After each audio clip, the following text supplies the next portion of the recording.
Boa noite, bem-vindo, sejam todos bem-vindos a este momento que nós vamos aqui hoje falar sobre a atualização dos guidelines, das recomendações do ESMO em mieloma múltiplo. Eu sinceramente queria dizer para vocês que hoje está assim um pouco difícil para mim de falar o que eu sempre falo, né? Falar que mieloma é a doença mais importante da medicina. Acho que hoje está um dia difícil hoje, né? 300 mil vidas perdidas para a Covid. Eu não estou me sentindo animada em dizer que mieloma múltiplo é a doença mais importante, mas posso dizer para vocês que vamos aqui conversar sobre mieloma. Tenho certeza que a gente vai conseguir aquecer aqui, esquecer um pouquinho de tudo isso e discutir realmente o tratamento dos pacientes com mieloma. Vamos aquecer. A gente aquece a mente, aquece o coração, aquece a língua e vamos em frente falar sobre a doença mais importante da medicina. Enfim, eu tenho aqui então meu amigo Ângelo Erondi e eu acho que nem precisa apresentação, ou se ele quiser ele se apresenta. E meu filho Edivan Cruzoé. E eu, que sou entendeu? E aí, vamos fazer desse evento aqui, assim, vamos fazer um evento, eu diria, quase informal, porque eu acho que a gente pode fazer aqui, o Edivan vai fazer uma apresentação sobre o que mudou na recomendação de 2017 para 2021, e a gente pode ir comentando. Então, eu incentivo vocês, nós não preparamos uma apresentação formal, a gente imaginou que a gente pode ir debatendo com vocês. Então, eu incentivo vocês a fazerem suas perguntas, já que nós vamos discutindo durante a apresentação do Edivan, tá? Então, por favor, envie suas perguntas, seus comentários. Se não quiser falar de mieloma, mas quiser falar de outra coisa, também pode falar que a gente está aqui para bater um papo. Pelo menos a gente tem uma hora aqui para a gente se ver, né? Então, quer falar alguma coisa, Ângelo Erondi, antes do Edivan começar a apresentação? Boa noite. Boa noite a todos. Até peguei o celular porque as perguntas vão chegar pelo bate-papo aqui do lado e pelo WhatsApp. E é muito importante, como a gente programou, uma coisa bem dinâmica, né? Então, não é apresentação formal. A gente vai debater o que teve de diferença entre um guideline e outro, o mais atualizado que saiu agora, né, Edivan? Isso. E antes que eu me esqueça, quero agradecer a BHH e quero agradecer o apoio da Sanofi para este evento. Isso aí. Vai, Edivan. Vamos lá. Boa noite, pessoal. Agradecer também a BHH, a Sanofi e a presença de todos aqui para mais uma discussão. Então vejamos o que a gente vai ver da atualização desse guideline do ESMO. Estamos nós três aqui. Ok. Logicamente que o nosso conflito de interesse no horário da Sanofi para estar aqui. E vejamos o seguinte, então o ESMO, na verdade, né, European Society de Oncologia, então a Sociedade Europeia de Oncologia, que primeiramente tinha feito esse guideline isoladamente em 2017, e aqui em 2020, então, ele atualiza junto com o IRA já, trazendo no desenho deles já, então, esse guideline como IRA-ESMO. Essa é a primeira mudança, clara. Tá? E nesse guideline eles atualizam os dados baseados em diagnóstico, exames que devem ser solicitados ou sugeridos, o perfil de avaliação durante o tratamento da doença. Da mesma forma, as terapias, logicamente, que é primordial para esse grupo europeu aqui, que acaba refletindo para o mundo todo, talvez mais próximos de nós do que os guias americanos, por exemplo. Então, partindo direto aqui para a discussão, vejamos o mieloma smoldering. Vamos dar um foco aqui nesse momento, para a gente entender qual foi a recomendação final em 2017. Então, foco nesse slide para entender o seguinte.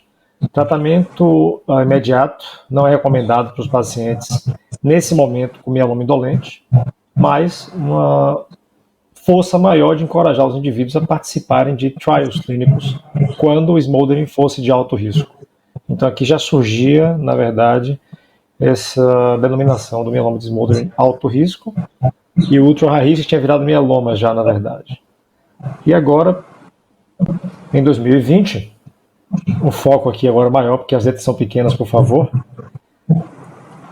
a gente consegue identificar então que já temos, na verdade, 3 momentos aqui, ou 3 análises, que é o protocolo talvez chamado 20-20-20 ou 2-20-20.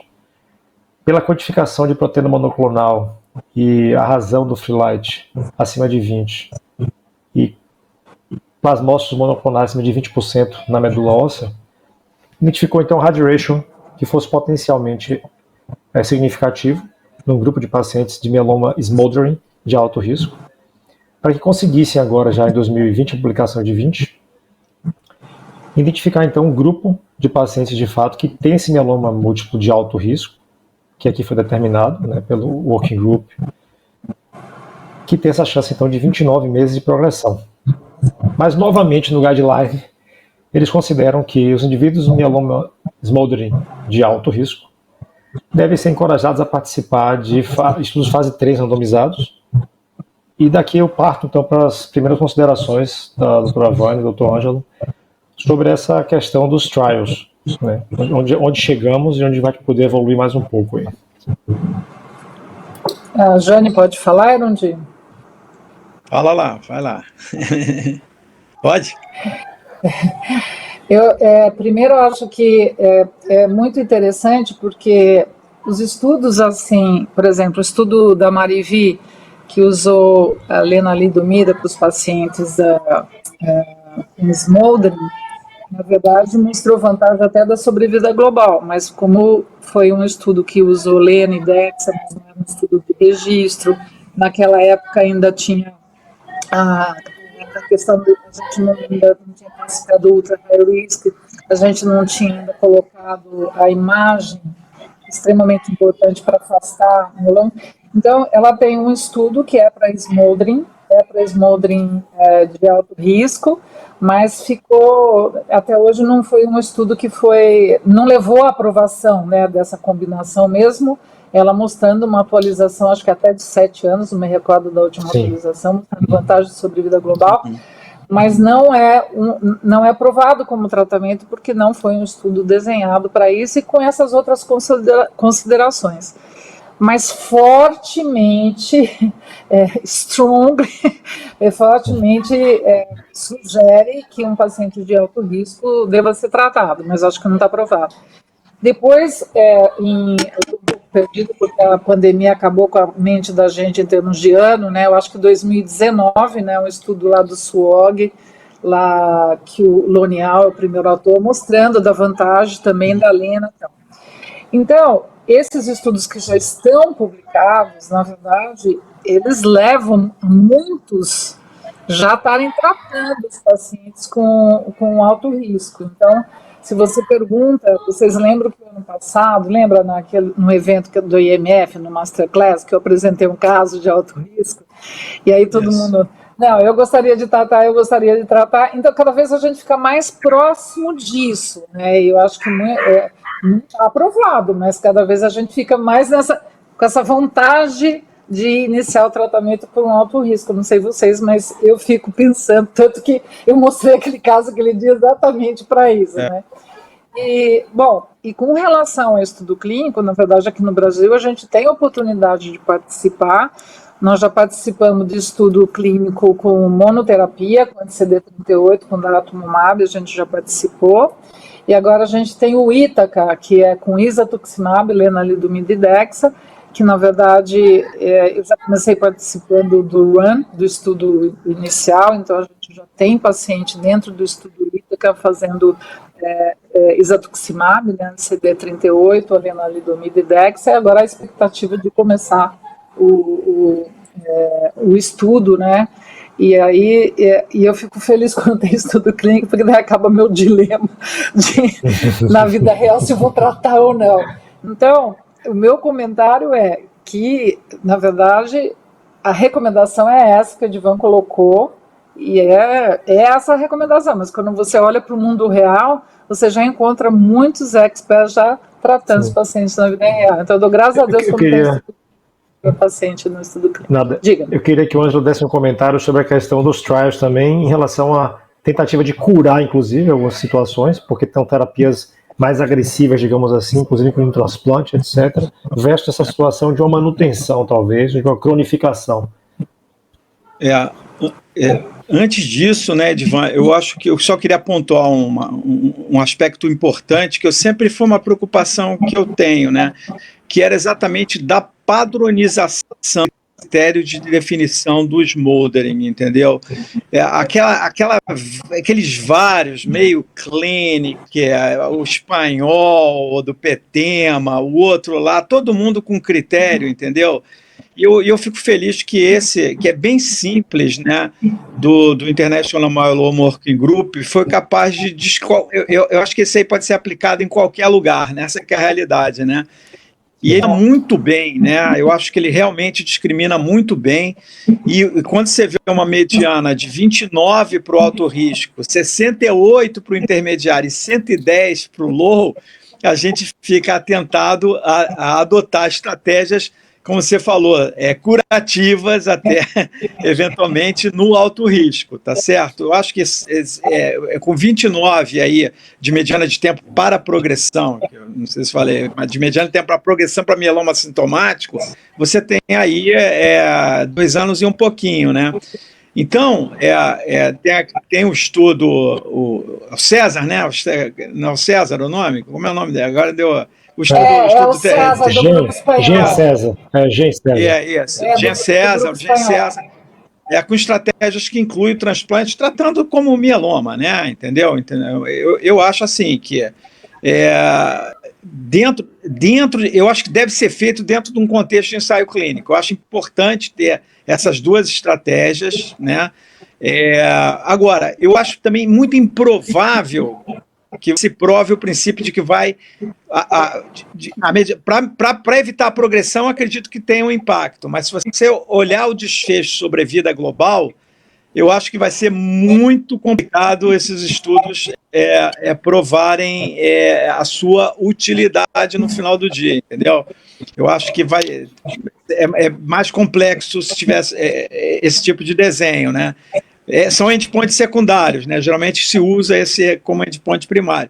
Eu acho também outra possibilidade é incorporar aí também a avaliação de MRD, né? Não sei qual é a opinião de vocês da importância de se avaliar também nesse contexto, né? A doença residual mínima, né? E outro ponto também, não só tratamentos mais intensos, como tratamentos contínuos, né?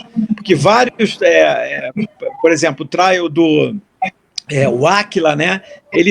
Que é com o daratumumab, a gente está participando, ele tem um tempo limitado de uso do Dara, tá certo? Não sei qual é a opinião de vocês também em relação a esse desenho com um período fixo de tempo, né? Então essa é uma outra questão que eu acho que está no ar também. Curativo, período fixo de tempo, qual é o desfecho que seria o ideal. Agora, eu fico feliz numa padronização, espero que as pessoas passem a usar esse, porque passa a ser mais reprodutível, né, nos estudos, né?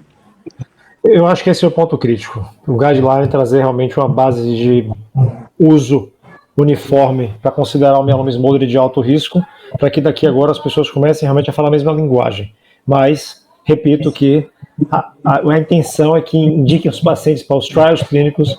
Tratar mieloma smoldering ainda não está realmente aprovado. Podemos seguir aqui. Algum comentário mais? Eu bem que gostaria de falar mais, mas vou estender muito, não deixar. Concordou com essa coisa dos critérios? Incrivelmente concordei, para a gente não demorar muito no smoldering. Todos os pontos. Mas é isso, o smoldering acho que está nesse pé mesmo. Vamos lá então direto para o elegível agora, tá? Não vou falar de diagnóstico nem de exames que têm que ser seguidos. Acho que vocês podem pegar o guideline e fechamos esse foco aqui agora no elegível. E comparemos aqui diretamente 17 com 20. Então percebam que os elegíveis ao transplante, o que ficou mais claro aqui agora, inclusive como a indicação baseada mais em evidência, até o ano de 2017 trazia a combinação com 3 drogas, incluindo bortezomib obrigatoriamente, né?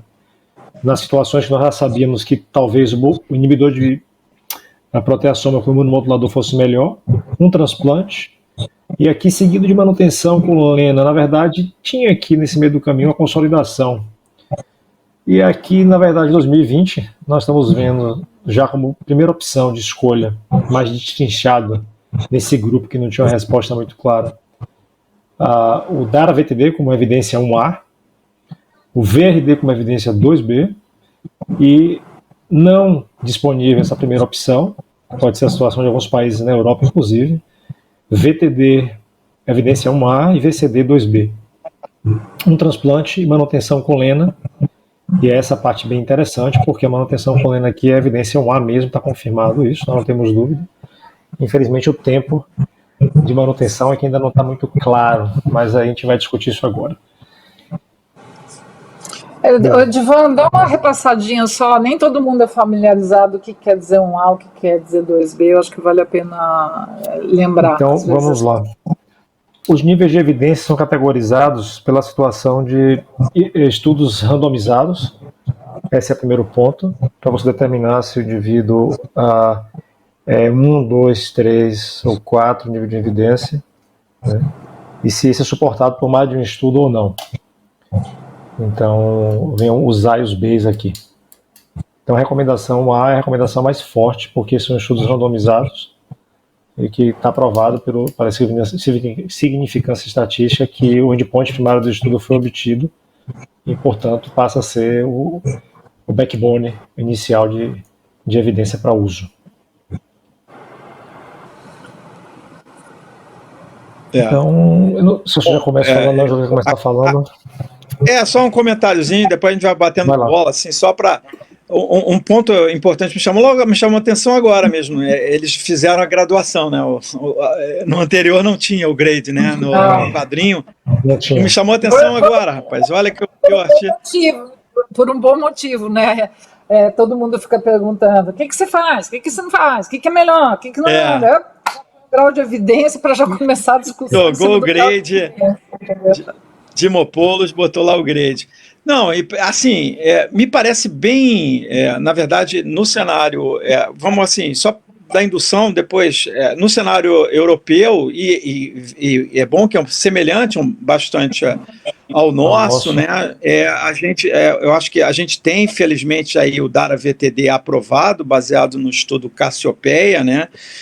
E a gente tem, se bem que, na verdade, o VRD entrou no rol agora, mas para os inelegíveis, né? Então tem essa situação. É um protocolo talvez mais utilizado no mundo, os Estados Unidos inteiro usa, né? É o VRD, né? Tá certo? Você tem aí... claro, se essas opções não tão viáveis, né, é a nossa situação no SUS, pelo menos pela primeira vez em algum ano a gente pode falar isso, né? O bortezomib está incorporado e pelo menos a gente consegue se encaixar nesse retângulozinho aí do IES, né? Porque a gente, né, Edvan, a gente tem o VTD e temos o VCD. Assim, você vê que o VTD, falando em SUS, aí está como um A e o VCD perde com um 2B, né? Então, assim, é provocação. Eu acho, hoje, eu estou cada vez mais convencido que a gente deve ter, assim, o imunomodulador incluído junto do inibidor de proteasoma. E eu acho que uma coisa que reforçou, e não está aqui, porque ainda temos que esperar o resultado final do estudo, é o do estudo forte, né? Que comparou KRD mais transplante, KRD 12 e KCD, e o KCD mais transplante ficou bem abaixo das combinações com KRD. Eu não sei se vocês concordam, mas extrapolando um pouco, quando a gente usa o bortezomib, eu diria que a gente poderia esperar se tivesse um resultado semelhante. Mas eu fiquei mais confortável aqui na indução. O que vocês acham? Eu vou dizer para você o seguinte: na questão do VCD, eu acho que a dúvida nunca foi essa, né? Eu acho que a questão do VCD, eu acho que é a questão, nunca ficou claro para a gente no contexto de indução mais transplante, que resultado seria no final após transplante. Eu acho que essa é a grande questão. Então, por quê? Porque eu acho que o problema do VTD é que você não consegue usar a longo prazo. O paciente tem muita neuropatia. Então, eu acho que aqui eu acho que não é medir a eficácia com tolerabilidade. Eu acho que no fim, por exemplo, eu acho que nem dá para fazer um estudo com um VTD de, por exemplo, 8 ciclos ou 12 ciclos. Os pacientes não toleram a combinação. Não toleram. A hora que a gente troca bortezomib por carfilzomib, ok, o paciente tolera. Então, eu acho que a questão do VTD, eu acho que o VTD realmente é excelente. Mas não é um esquema mesmo que a gente use tranquilamente, tanto que no próprio estudo, eles colocaram aqui a evidência do VTD baseado no estudo VTD versus VCD do Felipe Murro, que é a avaliação pós-indução, e no estudo do Michele Cavo, VTD versus TD, que é 3 contra 2 drogas. Então, eu acho que o nível de evidência aqui é baseado um estudo 3 contra 3 e outro estudo 3 contra 2. Mas eu estou de acordo que a combinação é indiscutível de inibidor de proteasoma com imunomodulador. A questão que eu sempre coloquei é a questão da tolerabilidade dos pacientes. Não aguento fazer tantos ciclos com VTD na dose que deveria ser. Você rapidamente precisa reduzir. Mas sem dúvida que inibidor de proteasoma com imunomodulador, sem dúvida nenhuma, né? Agora, perguntando aqui se a gente concorda com o nível de evidência 2B para o RVD. Sim, é correto. Não é questão de concordar. É uma questão de não é só uma metodológica. Não é questão de concordar, é metodologia. O VRD não tem estudo clínico. O estudo clínico com VRD é do IFM, que não compara com ninguém. Do VRD do SWOG para pacientes sem intenção imediata de tratamento. O VRD não tem nenhum estudo comparando o VRD com alguma coisa na indução. E o PTEMA que esticou para 6 ciclos, né, gente? O PTEMA prolongado e comparou só com controle histórico, né? Então... não tem VRD comparado, não tem VRD comparado, não tem estudo randomizado de VRD versus alguma coisa. É VRD versus VTD. Tem VRD versus KRD do Endurance, né, Jane? Mas não transplantou também de cara, né? Mas também não transplantou. Então, só para explicar aqui na pergunta, aqui não é uma questão de achar, é uma questão metodológica. Não tem estudo clínico com VRD randomizado mostrando a superioridade do VRD. Tanto que eles colocam aqui o VRD com grau de evidência, mas o VRD não é aprovado na Europa. Não está aprovado na Europa o VRD como... não é aprovado. Na Europa é aprovado o DARA-VTD é aprovado, mas o VRD não é aprovado. O VRD na Europa é aprovado para paciente não elegível a transplante. Para elegível, não é. Aqui também, Brasil, na verdade. A entrada no rol também é... Na verdade, isso não quer dizer que o VRD não seja uma excelente combinação. Ninguém está falando isso aqui, não. Ninguém está dizendo isso, não. Tanto é que o VRD, pelo estudo IFM, foi o VRD que foi utilizado como indução. Nos Estados Unidos, sempre foi utilizado o VRD como indução geral. O braço controle do Griffin e do Perseus, né, Jane? E o que a gente tem ainda hoje aí o DARA-VRD versus VRD, o DARA-VCD versus VCD, que é colocando o DARA como primeira linha no quadro. Mas sem querer estender, aqui a questão não é dizer que não funciona, aqui é a questão metodológica. Metodológica. Exatamente. Mas a gente não está mais confortável no Brasil agora com esse ES aí, a indução pro elegível? Vocês não acham que no SUS, com a entrada, a possibilidade de bortezomib agora... Com certeza é uma vitória fantástica para os pacientes, não tenho dúvida disso. Agora, mas eu acho que... Talvez Desculpa. Só um minuto. Eu acho que a pergunta foi mais ou menos a base seguinte, porque o VTD aqui é evidência 1A, mas é porque é questão de metodologia, só para ficar claro isso. Evidência 1 é quando o estudo é randomizado buscando esse endpoint, Então foi VTD, como a Vânia falou, VTD versus TD, ou VTD versus VCD pré-transplante com taxa de resposta de endpoints foram obtidos. E o 2, na verdade, é um estudo grande que não seja randomizado ou uma meta-análise. Então o que aconteceu, inclusive nesse confronto de meta-análise, o VRD foi superior ao VTD, uma meta-análise retrospectiva, mas não foi estudo upfront. E só para reforçar isso aqui, na verdade, vocês estão vendo que aqui está colocado como primeira opção, entendeu? É 2B, mas é a primeira opção. Eu acho que isso que é importante, é a primeira opção. É VRD e dar a VTD. É a primeira opção, entendeu?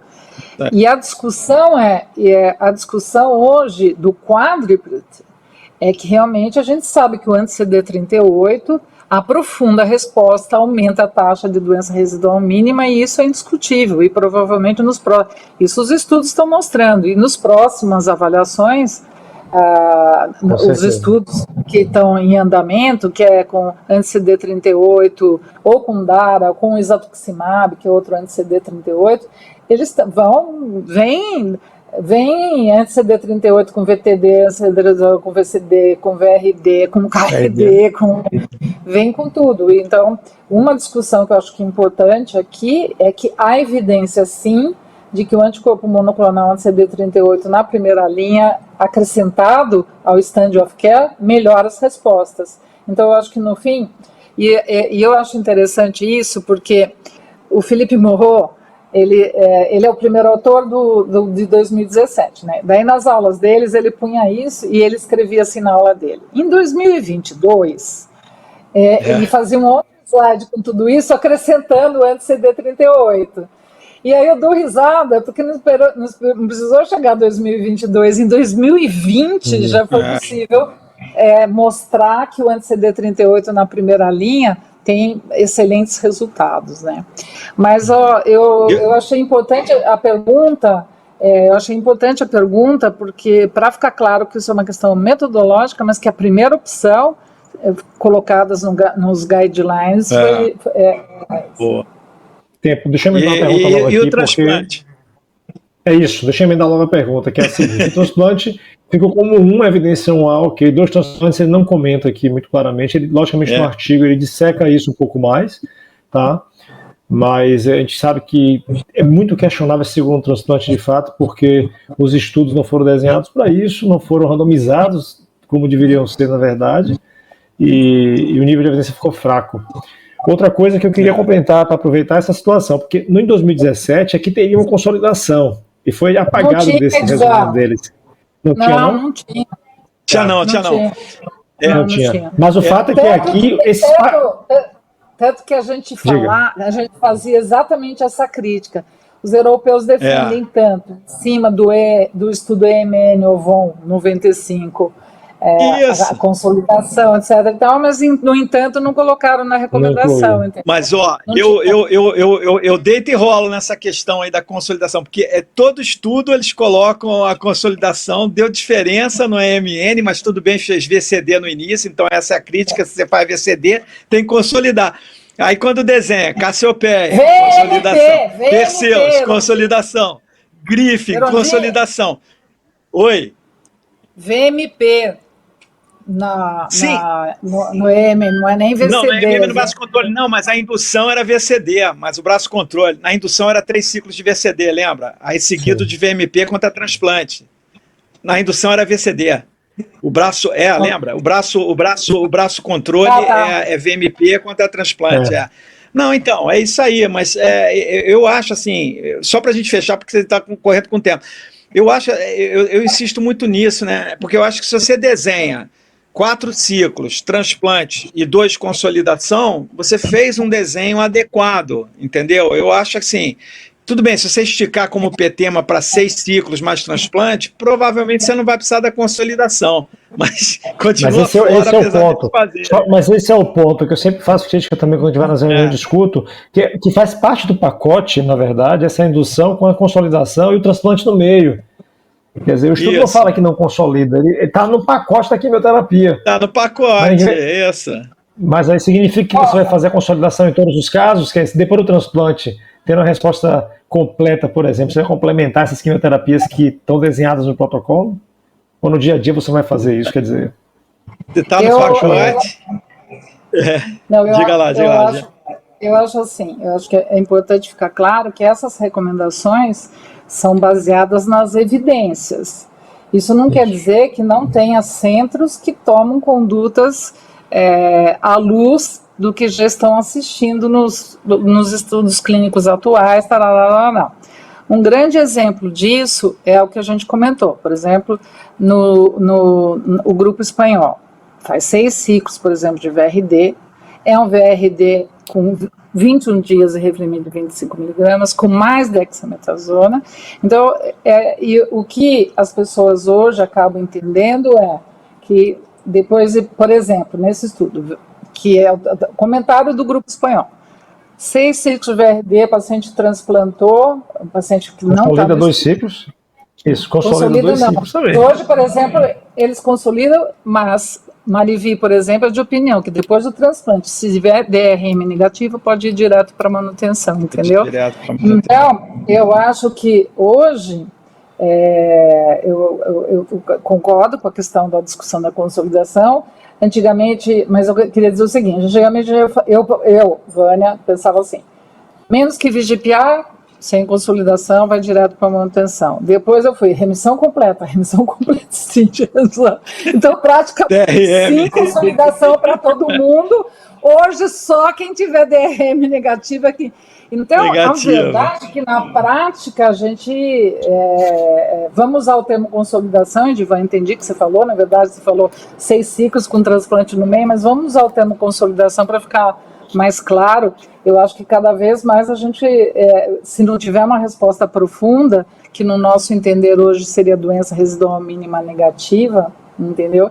Seriam pacientes que deveriam fazer consolidação. Então, praticamente quase todo mundo, se você pensar, não, Adão.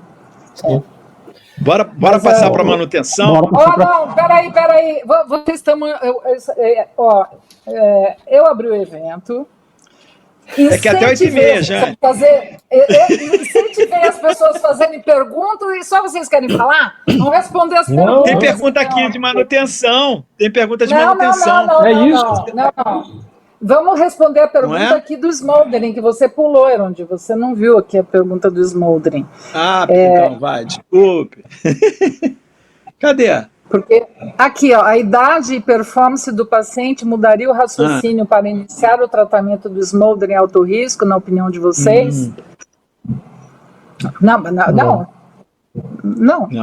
Na verdade, não. Também não. A minha resposta é que não sei. O que vocês querem comentar? Não, também acho que não.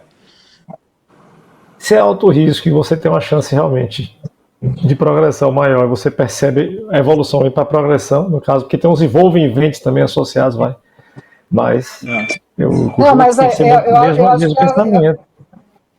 acho que é assim. Se a idade é um fator determinante, né? Você pega um cara de 40 anos e está no alto risco contra um cara de 75, esse que é a pergunta, entendeu? Se isso joga um fator aí. Vai estimular tratar logo, no caso. Na minha opinião, não. Eu acho que ainda não, pode ser que mais à frente. Ainda não, também acho isso. Acho que... Volta para manutenção, que é a próxima. Tá, daí vocês concordam com o nível de evidência 2B para RVD? Essa eu já fiz. Obrigado. E tem um caso aqui para ser discutido, vamos deixar para o final para a gente ser mais prático aqui. Né? Tem um caso aqui também, discussão de um caso. Vamos deixar para o final o caso? Vamos. Tá. E tem a Lena agora. A Lena está indicada para manutenção de pacientes de alto risco, então fala o que está no artigo, Edivan. Vai lá, Edivan, comenta aí. No artigo ele falou também. Isso, ele comenta, né, sobre a evidência 1A aqui da Lena de manutenção de fato. Sobre os outros tratamentos de manutenção, ele comenta sobre o artigo que começou com PAD versus VAD e fez bortezomib de manutenção versus talidomida. Então, a confusão é essa, na verdade, porque quem fez a diferença foi o PAD inicial, foi o bortezomib depois, e não ficou muito claro. Então, não sustentou a força, porque o poder estatístico, a despeito de refletir na deleção do 17, o nível de evidência não ficou claro, porque não foi desenhado para esse estudo. E outra situação seria o ixazomib de manutenção, com um estudo realmente duplo cego, inclusive randomizado, que mostrou uma vantagem no ixazomib versus placebo, mas que, a despeito disso, isoladamente também não convenceu pelo tamanho da evidência de poder clínico, no caso, a vantagem de 5 meses apenas, então não foi tão forte o suficiente para julgar que fosse recomendado nesse guideline, ficando só a lenalidomida isoladamente. Quanto à questão do alto risco, na verdade o grupo inglês, no estudo dele, estudo 11, mostrou que há uma evidência de que sim, fazer lenalidomida nos pacientes de alto risco há uma vantagem, em que não faz, mas as curvas não são idênticas a quem é o standard, na verdade, ou na intense to treat. Então o alto risco ainda sempre sofre um pouco mais, só que há vantagem mesmo nesse grupo em fazer lena de manutenção, e essa é uma evidência importante, porque o grupo inglês tem um poder muito grande no seu trial. Mas acho que para a discussão de alto risco, considerando qualquer alto risco, desde o alto risco citogenético até o alto risco de resposta subótima, eu acho que o que se discute, mas aqui não está contemplado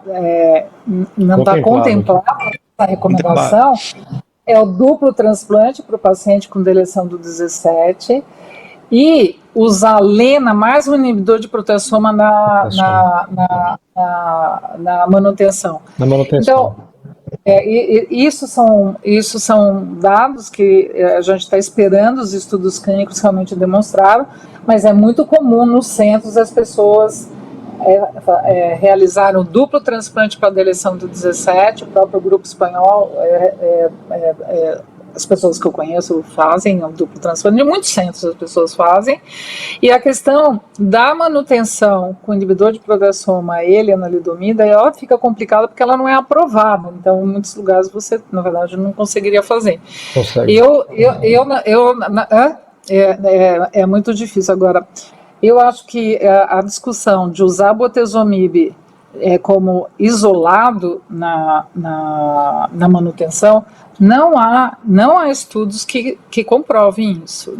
Não tem estudos, tanto que bortezomib como manutenção não tem nem indicação, nem aprovação de bula, porque não há uma comprovação. E eu acredito que nesses dados que tem, do ovo, etc., era outro cenário, não tinha lenalidomida, o bortezomib do começo até o fim, Eu acredito que os estudos que usando inibidor de proteasoma e lenalidomida na manutenção para paciente de alto risco, eu acho que isso vai ser importante, mas a combinação, não usar isoladamente. E os estudos estratégicos, né, desenhados para alto risco, tem o estudo alemão, né, que é isatuximab com carfilzomib e lenidexa, que é para alto risco citogenético, tanto elegível como não elegível. Acho que os dados desses estudos, e termina lá no final com a manutenção com 3 drogas, inclusive, eu acho que esse estudo a gente tem muita expectativa de ver os dados desse estudo para entender se realmente nós vamos tratar realmente. A gente imagina que sim, que vamos tratar diferente. Forte, tem que tratar diferente. É o forte, né? Isso que eu queria comentar. O forte também faz. KR contra Carfil-Lena contra a Lena está dando diferença já, né? Está dando diferença tanto para o standard como para o alto, né? Isso, exatamente. Você chama aqui. Vocês acham que, só para fechar, que o Michele Cavo ficou chateado aqui, ó, por causa do alto risco do BME? Não tem placado. Não, porque isso deve dar muita polêmica. Dá vontade temos que seguir, temos que seguir. Não emplacar o tandem nem para o alto risco, né? Deve ter dado polêmica, né? Vai, Edivan, você que é mais. Edivan, você que é mais jovem, bota os velhos para calar a boca, vai. Bota aí, vamos lá, Edivan. Vamos no elegível agora. A gente gosta do bastidor também, né? A gente gosta do bastidor. Com certeza. Vamos amigo nosso também fofoqueiro. Vamos no elegível. Pois é. Então, no elegível 2017. Espera só um pouquinho. Deixa eu só falar uma coisa para não ter mal entendido aqui. Eu acho importante responder essa pergunta aqui que falou se a questão ali da do que a gente falou, se podia impactar na escolha de primeira linha, mesmo com os dados robustos de vida real de VRD. Foi o que a gente disse. Ali a escolha do VRD ou RVD, como queira, foi metodológica, mas é uma opção de tratamento, sim, tanto que está escrito como uma primeira opção.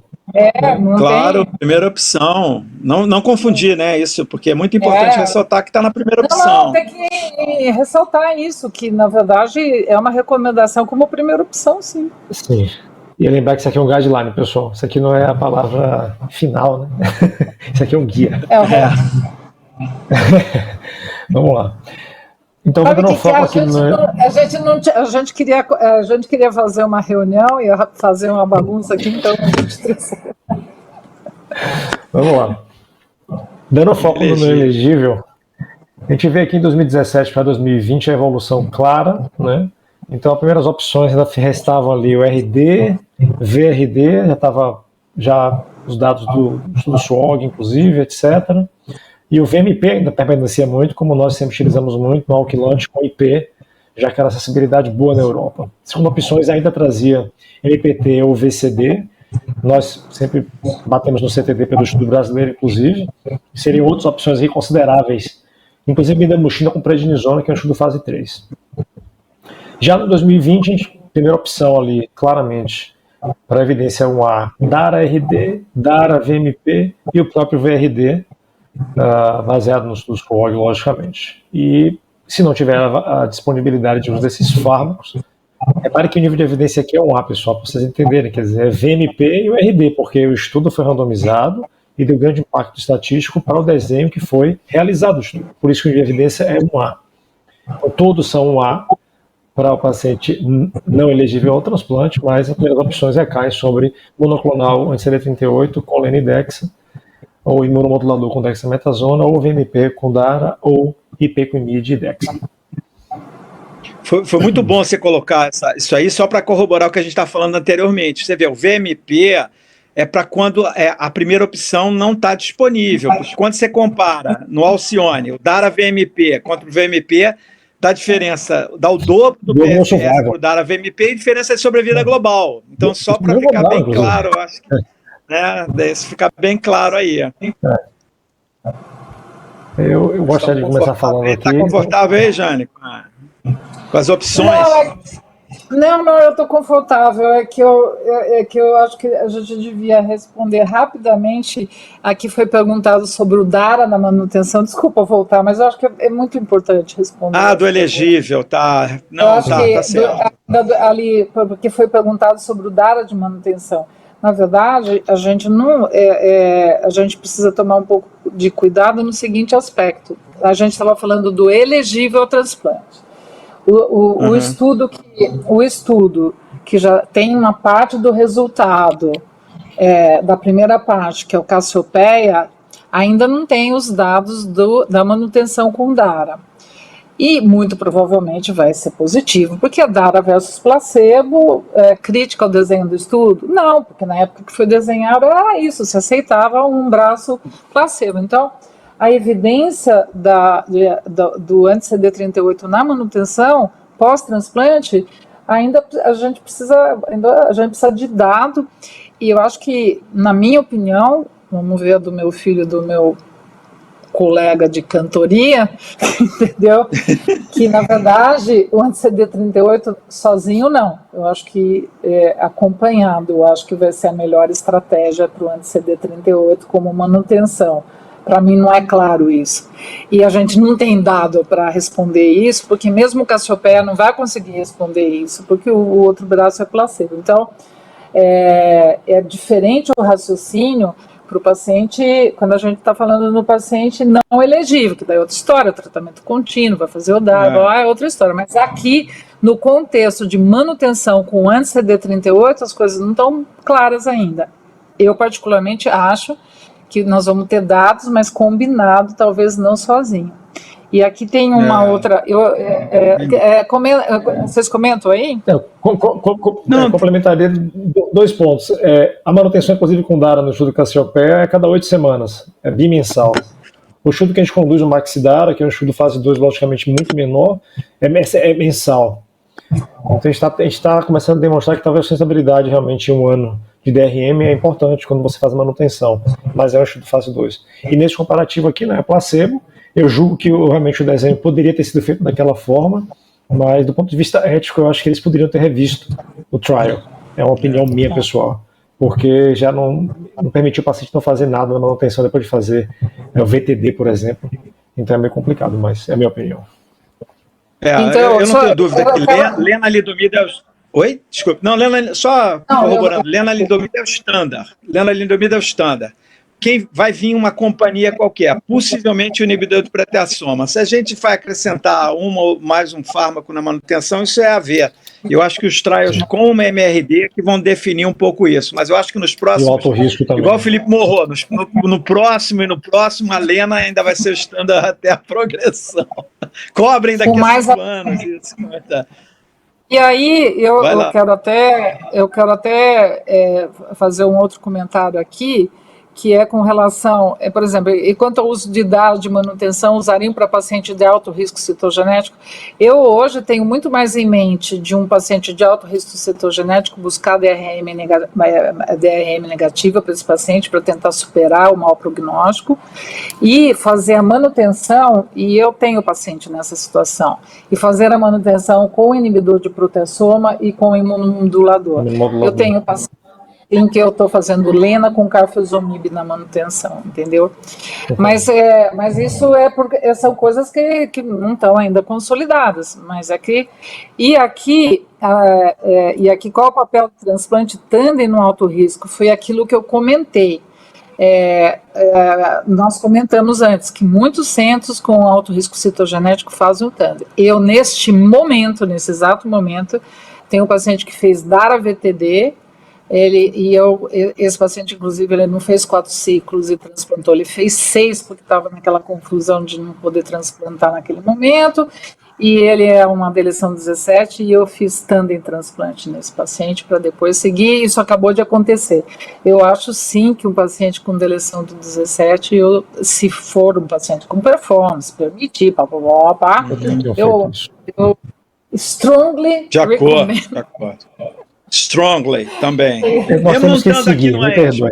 Tiraram da ESMO. Tá bom. No ESMO não está. Eu tenho que seguir. Não vou falar mais nada. Inelegível. Não, as perguntas podem ser... A gente pode pedir uma prorrogação. Vou tentar aqui uma prorrogação para gente. Vamos lá. Eu falei, não, tem que terminar 9 horas, 8h30. Vamos embora. 8h30. Então, para o paciente não elegível, perdão, eu acho que o DARA-RD, para mim, se eu puder utilizar, eu vou utilizar sempre. Eu acho a combinação, para mim, realmente muito potente e impactando significativamente na progressão. Então, realmente, até agora o braço não cruzou os 50%, já estou mais de 55 meses. Eu acho que é realmente bem significativo. Mas eu acho que cada paciente vai se encaixar aqui, já que os pacientes renais talvez continuem os log lenalidomida, mas que pode ajustar a dose, e a combinação para o paciente mais frágil ainda, a despeito do RD, ter trazido no trial deles pacientes mais velhos, de fato. Realmente, o braço RD desse estudo, inclusive, foi muito, muito significativo. Então, eu queria um comentário também. Edivan, não é você, né? É o dado do estudo. Desculpa o meu comentário, mas não é questão de... não é assim, é o estudo, né? Porque o estudo Maia mostra um dado sem precedentes, realmente. Você tem unprecedented. Unprecedented. Como ele não tem mais oportunidade de falar isso, a gente fala por ele, né, Erundin? O Palumbo. Mas, enfim, o que eu acho importante aqui é que, imagina, tem um follow-up mediano de 47 meses, é isso? Então... No ASH, no que foi apresentado no ASH foi 47,8. Vai dar uma sobrevida livre de progressão maior que 5 anos, então é complicado, não tem muito o que discutir, né, em termos de o dado do estudo clínico, não tem muito o que discutir, né, eu acho que tem que discutir, aqui acaba sendo a discussão, está aprovado, tem acesso, não tem acesso, para quem, por quê, mas o dado do estudo... O único senão, né, Jane, que eles fazem a questão, se o paciente é alto risco, botar o inibidor de proteasoma, desde o primeiro dia tem esse debate aí, né? Não tem inibidor de proteasoma, será que... Não, mas é que É que em 2022 nós vamos colocar o DARA-VRD. DARA-VRD, esse é o ponto.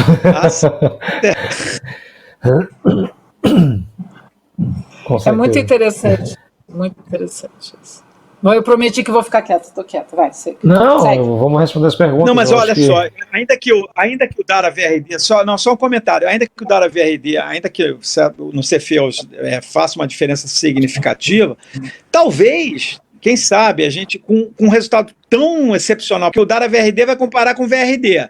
Então, assim, o braço comparador é mais pesado também. Eu acho que pode ser que em 2022, 2023, fique lá o DARA-RD para o risco standard, se der 5 anos, e o DARA-VRD fique para o alto risco. Não sei, tá entendendo? Pode ser que aconteça. E você poupa do inibidor de proteasoma e pode usar em uma outra combinação numa eventual recidiva. A ver, né? Entendeu? Porque o braço, quando você olha o alto risco na subanálise, né?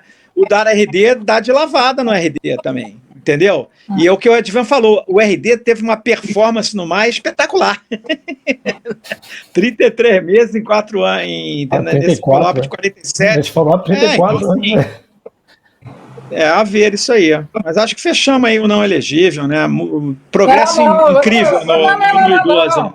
O não elegível é o mais frequente. 75% dos pacientes nesse país são tratados, são inelegíveis. Então a gente precisa gastar mais tempo. Eu estou com medo da recidiva, da gente não ter tempo de discutir recidiva. Não, eu estou brincando. É só porque tem uma pergunta aqui. Alguma pergunta? Qual a pergunta? Porque tem pergunta, isso que eu falo. Tinha outra lá da Lena, se vocês parariam a Lena com DRM negativa depois de 1 ano, eu não pararia, eu seguiria até a votação. E eu estou respondendo. Eu estou respondendo por vocês dois, tá? Obrigada. Aqui, ó, um paciente não elegível para TMO, tratado com VTD em VIGIP-A, indica-se tratamento adicional?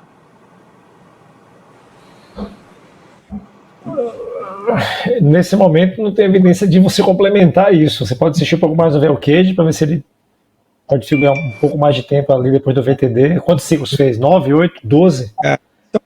Não sei, não falou aqui. Mas eu acho que aqui eu acho que é importante. Eu acho que não bom, eu, na minha opinião, eu não uso o VTD como opção de tratamento para um paciente não elegível. Porque eu acho que um dado importante para o tratamento de mieloma são pacientes que não devem ser tratados por menos que 18 meses. A maioria dos tratamentos hoje são contínuos, etc. e tal. E se eu fosse determinar um tempo para tratar um paciente com mieloma, eu trataria pelo menos 18 meses. Não sei se vocês estão de acordo. Então, VTD... E com VTD é inviável isso. É inviável, não é um paciente que tolere um VTD. Eu acho que fica difícil responder aqui, porque não é só a resposta clássica não tem estudo clínico, não tem dado na literatura, mas não vou dar essa resposta, vou dar a resposta prática, que acho que um paciente não tolera fazer um VTD por tanto tempo, por questão da neuropatia, etc. e tal. E acho um pouquinho complicado, porque na verdade a ideia aqui seria um VTD atingiu o VIGIP-A, eu vou fazer o que para aprofundar a resposta desse paciente? Se eu fizer, por exemplo, então eu vou emendar uma lenalidomida, não é o ideal, né?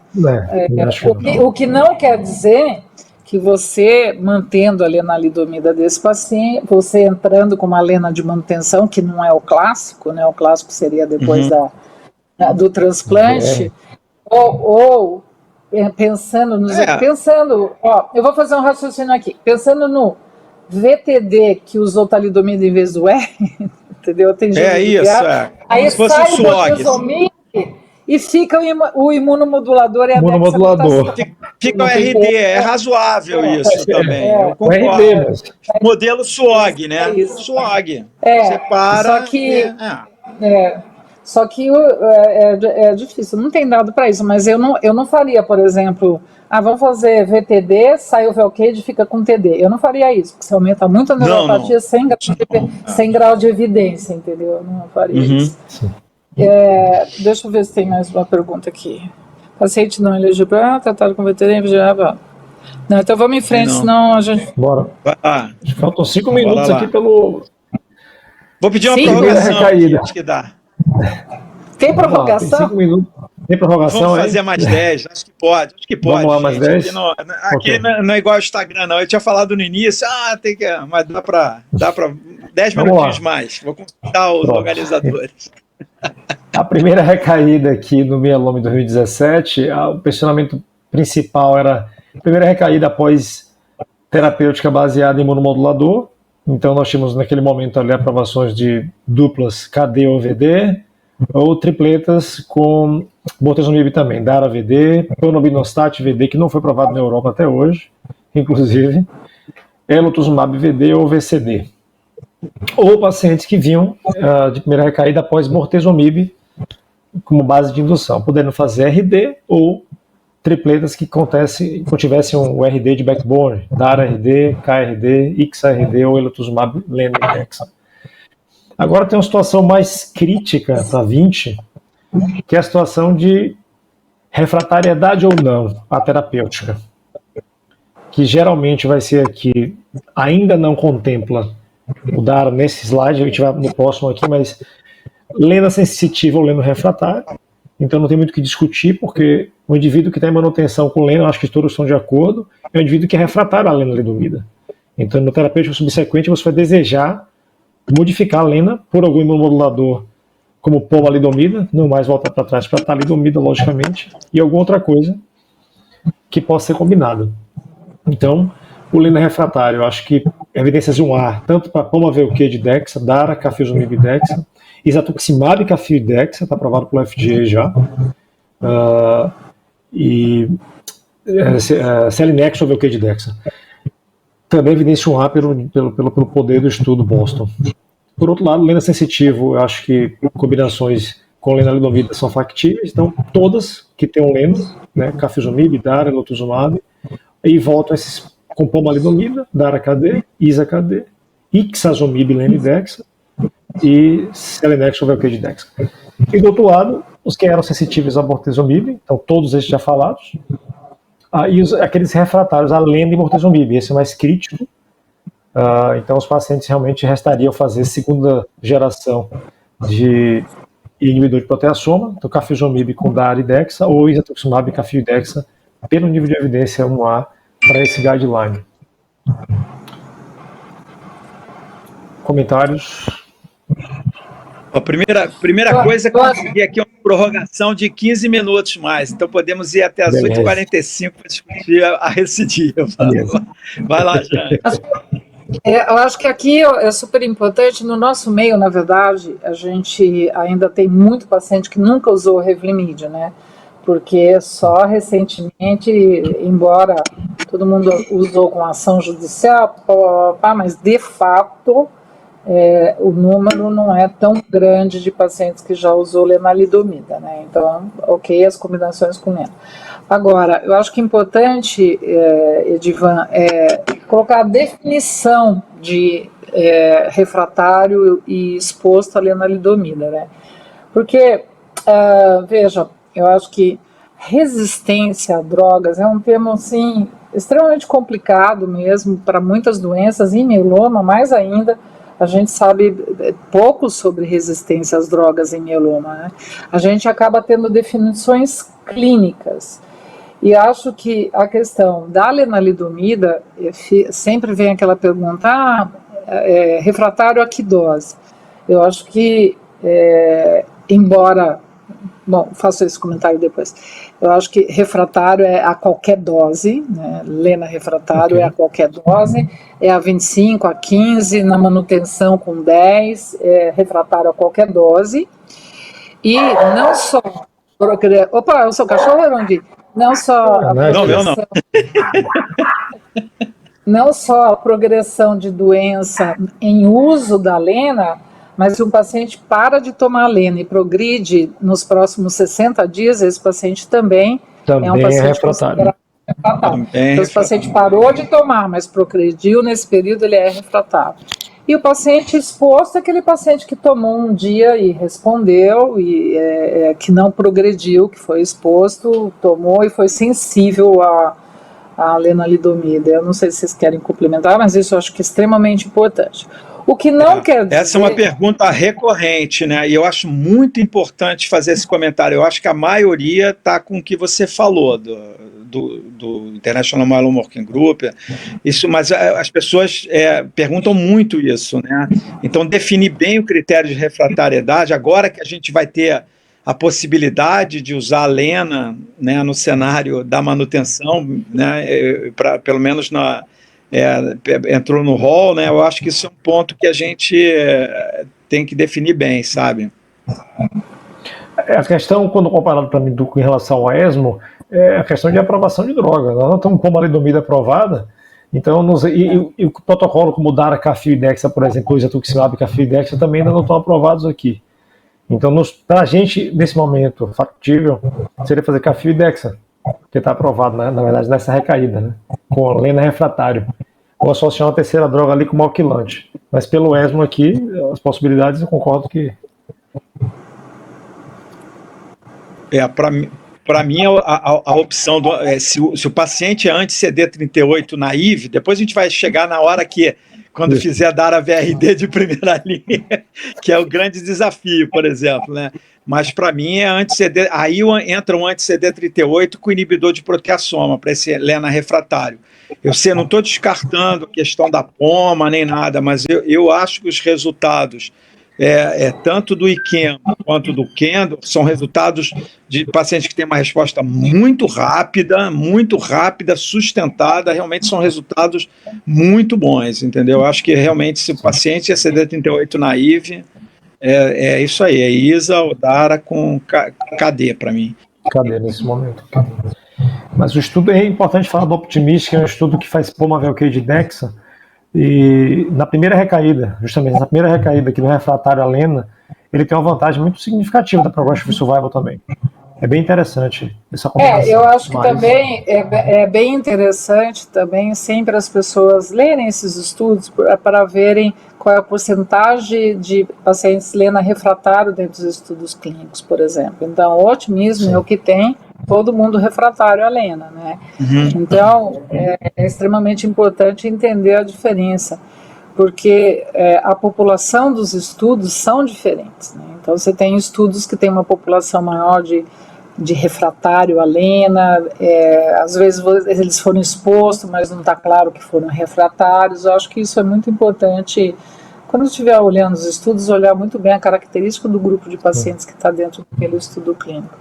Mas é um cenário que, cada vez que nós colocamos mais à frente o inibidor de proteasoma, a lenalidomida com anti-CD38, vai afunilando muita coisa, né? Se a gente, em um determinado momento, tiver esses bons tratamentos como primeira linha e conseguir uma DRM negativa sustentada e parar o tratamento, sim, a gente vai ter a oportunidade de repetir drogas mais à frente. Reutilizar, mas da forma como a gente hoje segue os tratamentos contínuos, que são os dados que nós temos, cada vez a gente vai ter mais dificuldade lá na frente de encontrar uma combinação, né, com excelente resultado. Ele chega a comentar no artigo, né, Edivan, a questão da reutilização do anti-CD38, né? Se eu não me engano, no corpo do artigo tem um comentário, né? Eu acho que essa é uma questão importantíssima, né? Se você tiver uma janela de oportunidade do CD38, né, interromper e parar por um período de tempo aí variável, alguns dizem 3, alguns dizem 6 meses, ou fazer um switch do DARA para o isatuximab, a gente precisa encontrar uma resposta para esse tipo de situação. Isso talvez, não sei qual é a opinião. Está sendo estudado agora também, vai. O duro é ter paciente para esse estudo clínico. Eu vejo links que estão agora. Isso. Tá difícil. Eu não consegui incluir nenhum, mas sabe, eu acho que é um pouco o desenho agora. Entendeu? Os critérios de elegibilidade é uma dificuldade muito grande, né? Mas eu acho que na prática clínica, talvez, quer dizer, isso que você falou, viu, Jané, é super importante, né? Se a gente conseguir parar, será que daqui a 5 anos a gente consegue parar essas drogas usando o MRD, a avaliação do doença residual mínima, entendeu? E retomar talvez será que na sobrevida global vai dar a mesma coisa lá na frente, entendeu? Então, assim, isso é uma outra questão que está totalmente em aberta, extremamente interessante em aberta, né? Entendeu? Alguma Quer uma pergunta? boa notícia aí? Consegui que a gente feche às 9 horas em ponto. Então temos aí mais 24 minutos. Pronto, vamos lá. Edivan, eu quero ver o que você vai falar. Eu acho extremamente importante dar um retorno para esse caso que foi colocado aqui de paciente. Vamos lá, então. Dá tempo agora, tranquilo. Então, é uma paciente do SUS, 48 anos, FIT, com diagnóstico recente de mieloma múltiplo, com plasmocitomas em calota craniana e infiltração do sistema nervoso central. Tem um acometimento no quiasma óptico e espessamento de PAC-meninge. Solicitado VTD, QT intratecal e radioterapia. Alguma outra sugestão para melhor manejo deste paciente? Seria válido a avaliação quanto à indicação de procedimento cirúrgico para redução de massa tumoral porque tem compressão de quiasma óptico? Nós vamos dividir a angústia com você, porque esse caso é extremamente de mau prognóstico, então a gente está aqui para ajudar a discutir a angústia. O Edivan é muito parceiro nessa angústia, porque os casos que ele já teve de infiltração do sistema nervoso central, nossa senhora, nem a literatura viu. Então, diga a sua experiência aí com esses casos, Edivan. Nos trabalhos, inclusive, que a Luísa fez, a tese de mestrado dela, que a gente levantou aqui, a casuística nossa toda, realmente o que a gente entendeu é que a radioterapia deveria fazer parte, sim. A primeira coisa para definir é se é mieloma no sistema nervoso central ou se ele está invadindo o sistema nervoso central. Então aqui esse é o primeiro ponto. Aqui tem uma parte meninge que está infiltrada realmente, né? A meninge está realmente espessada, etc. Então, provavelmente, potencialmente, um mieloma de sistema nervoso central. Ele não está infiltrando apenas. Então, o conjunto da obra, fazer um protocolo com alguma medicação que penetre o sistema nervoso central, como o corticoide e a ciclofosfamida, por exemplo, alquilante, com doses maiores. E nessa sequência imediata, manter o MADIT, é interessante sim, mas é o líquido positivo. O líquido negativo, a gente não viu um significado muito crítico para que seja mantido, fazer quimioterapia intratecal. Mas sim a consolidação com radioterapia dessas massas que, caso estejam aí, né, e numa situação crítica nossa, inclusive, com o líquido positivo, a gente fez uma radioterapia de neuroeixo, que foi muito significativo para essa paciente. Ela sobreviveu durante muito tempo. Eu discuti esse caso com vários especialistas no mundo, desde o Dr. Bladé, Felipe Morro.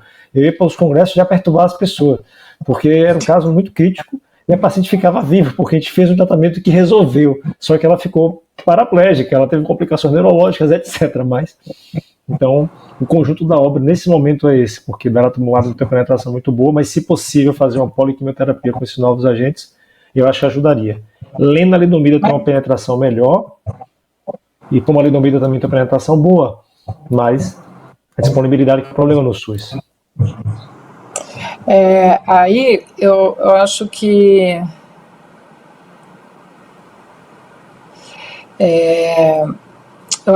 a pessoa perguntou da questão cirúrgica. Eu acho que não. Não. Perguntou se valeria a pena. Minha opinião é que não. Não sei o que vocês acham. Eu acho que não. Não, cirurgia. E aí perguntou se a gente tem alguma sugestão. Eu acho que a indicação de procedimento cirúrgico está fora, eu acho que não. E acho que é isso. Se a pessoa quiser fazer mais alguma pergunta em cima do que foi respondido aqui, fica à vontade. A única coisa que eu quero dizer é que realmente esses casos são de prognóstico muito ruim. A gente sai com todos esses procedimentos, mas é muito ruim, paciente com prognóstico muito ruim. E eu estou surpresa que o Edivan não falou do Morozumab lá do... Marizomib. Marizomib, porque na verdade a empresa que adquiriu o Marizomib, na verdade... Fala passou a fazer o que é o Marizomib. Pronto, vamos lá. Inibidor de proteasoma, então, que tem grande penetração, que tem grande penetração no sistema nervoso central. Então faz uns 10 anos que a gente espera que essa droga seja aprovada e nunca foi e nunca será. Nunca foi. porque a empresa comprou e começou a fazer testes em glioblastoma, mas também não foram além os testes em glioblastoma e acabou que a droga ficou no limbo. E realmente é algo realmente potente para o sistema nervoso central. Mas, marizumab. Então, aquelas aulas que a gente dava, futuro da infiltração no sistema nervoso central, marizumab já não pode, a gente não pode utilizar. Falamos muito isso, né? Falamos muito. Não, interessante que tem discussões com tiotepa, que não tem no Brasil, mas também que tem penetração boa. Alguns experts sugeriram fazer tiotepa. E seria outra possibilidade boa também nesse paciente, mas é do SUS, quer dizer, discutir uma coisa pela outra é complicado você importar tiotepa também. É caro. Edvan, essa pergunta aqui é importante, até esquecemos de comentar. Um paciente, que é importante responder, pacientes com progressão de doença bioquímica acima de 3 anos pós-TMO, na manutenção com lena, vocês testariam aumentar a dose de lena e, se ainda sensível, associariam uma terceira droga? Não, vem aquela situação que a gente estava discutindo, progressão e progressão. Essa pergunta também é muito importante, porque é uma dúvida recorrente das pessoas. Eu acho que tem algumas pessoas que advogam se você tem na sua armamentário terapêutico uma possibilidade de fazer um switch, né, para outro esquema terapêutico, né? Agora, documente bem a progressão bioquímica. Eu sempre acho isso, entendeu? Se ela realmente se esse paciente, pelos critérios, está progredindo, repita de novo a avaliação da proteína monoclonal, tem uma adequada documentação da progressão bioquímica, que às vezes dá uma subidinha no pico, aparece um pico monoclonal, a imunofixação é positiva e o paciente está em controle imune, entendeu? Então, para não se precipitar também no tratamento. Acho muito importante isso. Agora, eu acho o seguinte, eu acho que, na verdade, eu também entendo a seguinte situação. Eu acho que progrediu, a indicação não é aumentar a lenalidomida, não. Eu acho que progrediu, entendi que progredi, vamos dizer assim, progrediu, eu entendi que tem que tratar. Pronto, vamos esquecer a questão dos exames e tal. O grande problema é que às vezes as pessoas fazem isso porque não têm acesso a outras possibilidades, então acaba aumentando a dose quando uma terceira droga. E tá errado, o errado não tá, mas não são os melhores resultados. Eu acho que essa a mediana de tempo 6 meses, de 4 a 6 meses.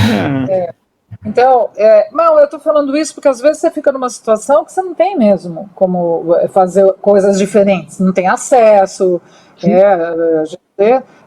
a gente lida aqui com a questão do acesso, então às vezes você não tem acesso ao que você tem para fazer.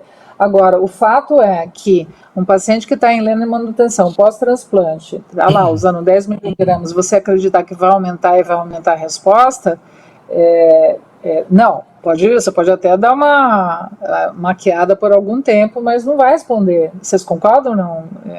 Agora, sim. Eu sinceramente vou dizer para todos vocês, olhando para a câmera, na teoria, na prática, na teoria não, nos estudos fica muito claro que esse paciente, ele não vai ter o melhor resultado. Se você puder trocar, ele vai ter melhor resultado. Só que às vezes você fica nessa situação de que você não tem acesso, entendeu? E daí você acaba fazendo o que você tem. Essa é a questão. Mas que o dado mostra que o tempo vai ser curto, vai ser curto. A mediana de 4 a 6 meses. Diga. Jane, vamos voltar para a recaída aqui. Tem mais alguma de recaída? Porque tem agora... Pergunta. Só para dizer, porque ainda vai ter as recaídas subsequentes, só questão de ordem. É isso. Então vai para a subsequente, pronto. Não é? Para a gente projetar para a gente dar uma... eu estou projetando aqui, na verdade... Ampliar a tela, pode ampliar a tela. Né? Pode ampliar aqui, fazer um foco para essa segunda linha de opção, depois de Dara, Lena e Dexa, né? Ou opções para depois de Dara, VMP ou Dara, VTD, quer dizer, a gente está pensando aqui na Dara.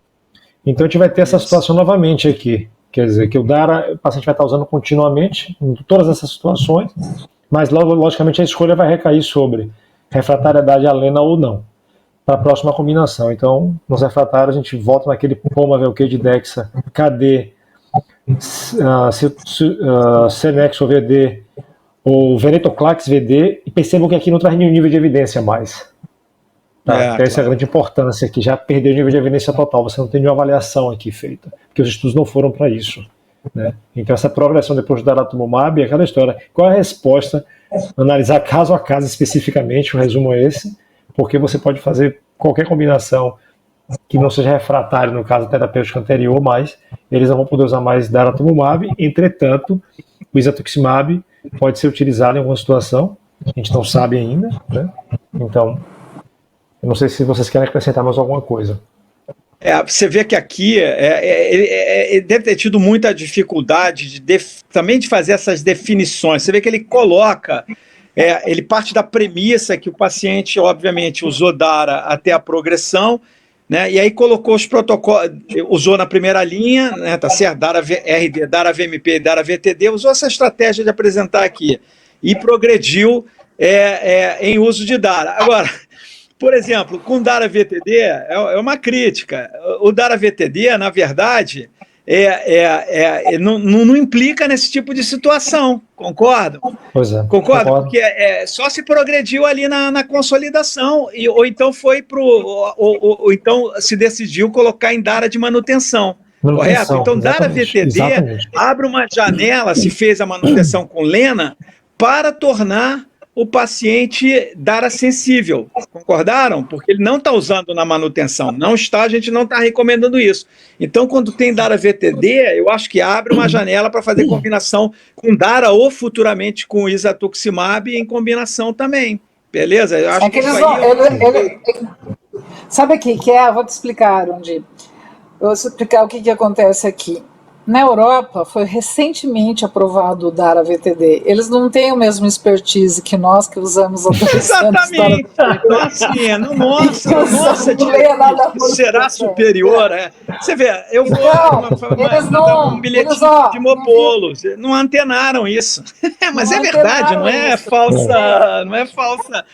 Correto? Está correto. Eles não têm ainda esses pacientes, porque os pacientes deles ou estavam no estudo clínico, ou recentemente foi aprovado o DARA VTD.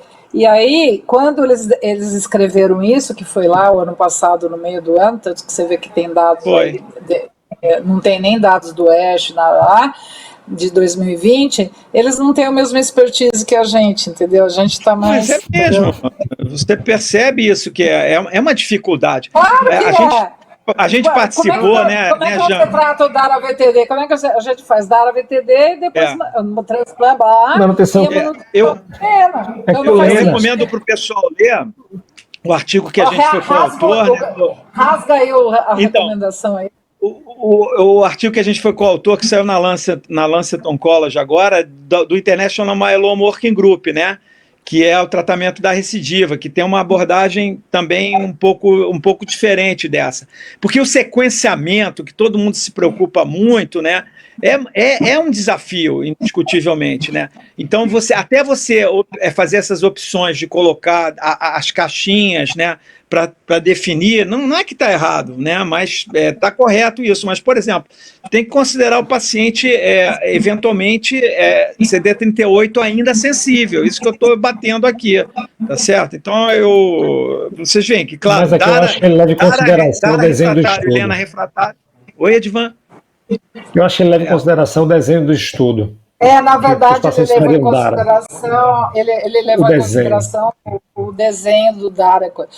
Deixa eu falar, tem uma aqui, antes que a gente tenha que prorrogar até 10 da noite, tem um caso que ilustra bem a discussão aqui. Vai. Boa noite. Mieloma múltiplo, cadeia leve, 41 anos, 2 TMO prévios. Na última recaída fez DRD, atingiu VGPA e atualmente estava seguindo, né, com o DRD e progrediu. O que fazer? Então, progrediu com anticorpo monoclonal e com Lena.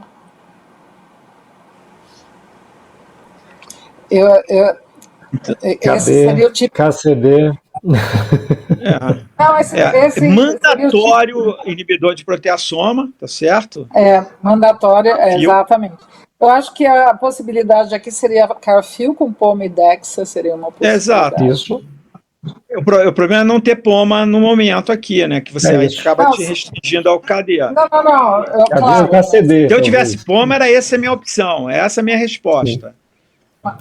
Poderia ser Ou carfilzomib ELO-PD ou KPD, né, Jane? ELO-PD também é interessante, do Eloquent 3, né? Mas eu acho que Correto? mas eu acho que vai bem o inibidor de proteasoma. Acho que o carfilzomib vai bem aqui, combinado com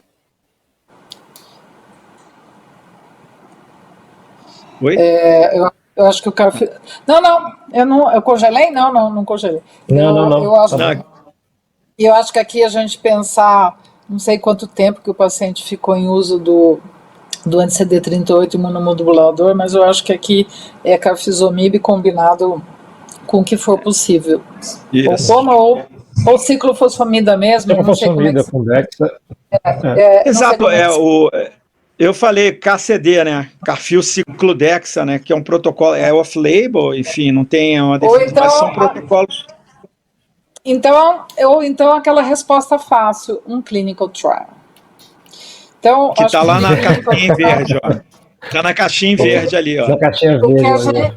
O que a gente tem de clinical trial no Brasil para esse paciente são os estudos por enquanto não temos ainda os BiTEs, mas temos os estudos com o anti-BCMA, o Belamaf, que é o anti-BCMA, um ADC, né, conjugado, uma carga citotóxica. Então, para esse paciente, a gente tem o estudo clínico que é o DREAM3, que é o Belamaf, mafodontin, versus pomalidomida e dexametasona. Então, esse paciente que foi colocado aqui, ele tem critério para esse estudo.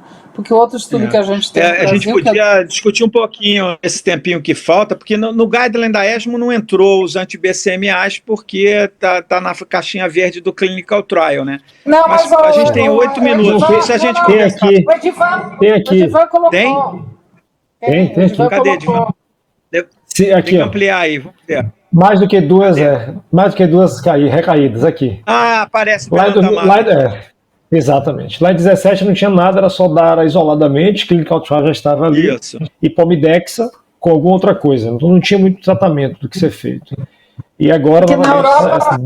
Na Europa está aprovado o Belamaf, né? Então eles acabou agora, aprovou agora, né? Edivan, mostra lá os próximos slides aí, vai. Não, isso aí já vimos. Você já fez viu, é o próximo. Você tem mais um lá do futuro, né? Para a gente fechar aí. E daí para frente, próximo. Mas então,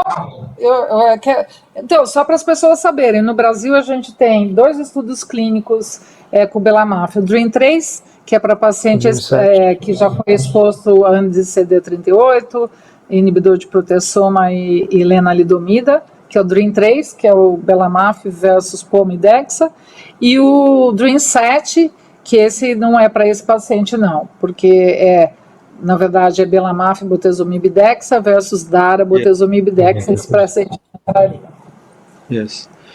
Porque, na verdade, assim, o que a gente tem? Num cenário em que vai se usar cada vez mais, esperamos, né? A gente sabe o cenário brasileiro, não vamos... Mas a gente tem a questão do DARA, do anti-CD38, da lenalidomida, da refratariedade. Esse cenário, eu acho que os anti-BCMAs que o Edivan vai mostrar vão disputar aí, de certo modo, um espaço dentro dessa questão, até mesmo para a primeira recidiva, tá certo? E na segunda, indubitavelmente, né? Porque esses pacientes estarão, já terão sido expostos a esse conjunto, essa tríade anti-CD38, imunomodulador leia-silena e inibidor de proteasoma, tanto carfil quanto bortezomib, quanto eventualmente ixazomib. E daí entra no cenário dos BCMAs. Passa o próximo, desculpa, passa, desculpa. É isso aí. Pode comentar, comenta aí, Edivan, porque essa é o futuro aí, né? Dá um fechamento aí. É isso que você... Em resumo, na verdade, os monoclonais conjugados que a gente está agora testando aqui no Brasil já estão aprovados fora, pelo FDA e no EMEA, como isoladamente o Belantamab, ainda não está aprovado aqui. E os próximos anti-BCMAs ou até outras proteínas. Então, nós temos subespecíficos crescendo vastamente agora, como múltiplas combinações de fármacos, inclusive. Né? Então, temos bispecíficos contra anti-BCMA, contra essa proteína aqui, GPRC5D, o FcRH5, quer dizer, tem várias moléculas agora, vários alvos de moléculas específicos para os BiTEs, e as CAR-T-cell também vão continuar evoluindo. Nesse momento, o desafio são os anti-BCMAs, então as CAR-Ts anti-BCMA versus BiTE anti-BCMA, mas a gente está crescendo para esses outros BiTEs aqui. Então, e respostas significativas, com pacientes que foram mega tratados, inclusive. Né? Um mediano de overall response, dependendo do BiTE, chegando até 60% a 80%, assim como as CAR-T-cells. Quem é o favorito para vocês para vencer essa disputa aí nos anti-BCMA, se é que vai ter um favorito? BiTE. Eu não tenho muita dúvida também não. O CAR-T-cell é difícil de utilizar, na verdade, nesse momento. Então, ainda é uma coisa que mundialmente é complicada, é complexa. Porque vai continuar sendo off the shelf, vai ficar fora da prateleira ainda por muito tempo, porque você tem que mandar preparar o tratamento. A gente vai conseguir fazer, mas dá trabalho. Eu acho que vai ser assim, é BiTE e AlloCAR-T.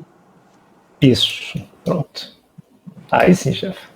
Aquele trial do Memorial com AlloCAR-T foi extremamente interessante, foi apresentado na ASH, né? Realmente é um negócio provocador. Se a gente tivesse mais tempo, não temos mais, 3 minutos. Passar a palavra para a Jane aí. Não, eu passo a palavra para você. Gente, obrigado por tudo, passo a palavra para o Erondi, vamos deixar a palavra para o Erondi, e depois para o Edivan, que é o nosso mais jovem aqui, para incentivar a moçada. Como a Jane disse, assim, a gente poderia passar aqui o resto da noite discutindo mieloma múltiplo, particularmente nesse tipo de debate que eu acho assim, eu gostei muito, foi um prazer enorme, porque debater assim com vocês e as perguntas extremamente interessantes, eu espero poder fazer um próximo dessa maneira, porque eu acho que esse modelo foi muito interessante nesses tempos de virtual. A gente ter a oportunidade de não ficar só dando a aula, repetir, pergunta no final, mas de debater, acho que foi um espetáculo. Foi realmente um prazer. Obrigado aí. Inclusive porque faz uns 5 anos que a gente não se vê. Já parece que faz mais tempo mesmo. Tá na jet isso aí. Eu só concluo agradecendo novamente, pessoal. Eu acho que as palavras de Ângela eu não preciso complementar mais nada, mas recomendo aos senhores que peguem o guideline da ESMO, porque é muito próximo da nossa realidade. Eu acho que a gente tem que ficar mais próximo de coisas palatáveis para que nós possamos utilizar no nosso meio também. Bom, como sobrou 1 minuto, também vou falar um pouquinho. Gente, prazer enorme estar aqui com vocês. Agradeço a BHH, a todo mundo que deu apoio aqui, especialmente para o apoio da Sanofi também, foi muito importante para esse evento. E, gente, quero agradecer porque nesse momento que todo mundo não aguenta mais participar de eventos, recebemos assim muitas perguntas, então acho que a gente, no mínimo, conseguiu dar ajuda de vocês aqui para ajudar no debate. Certo. Boa noite. Boa noite, hoje não é sexta. Hoje não é sexta, então não sextou, mas a gente pode beber alguma coisa. Pode sextar. Esse ambiente da casa BHH, né? Maravilhoso, né? Bonito aí. Boa noite. Tchau, pessoal. Tchau, boa noite aí. Boa noite.